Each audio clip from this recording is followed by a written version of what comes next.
కూర్చోపెట్టుకుని ఆఖరికి ఉయ్యాలో ఊపేటప్పుడు పడుకునేటప్పుడు కూడా మా అమ్మ కచ్చప్పమ్మ పడుకుంటానమ్మా, కచ్చప్పమ్మ పడుకుంటానమ్మా అనేవాడు.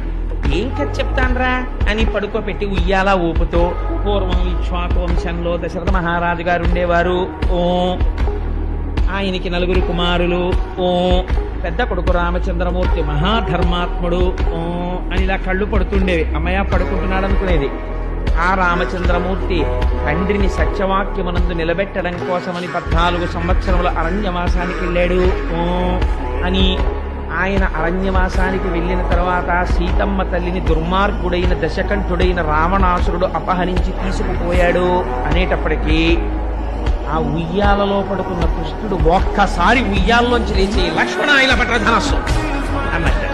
ఎక్కడికి పోతుంది తత్వం? కిందటి జన్మలో రాముడు ఆయనే.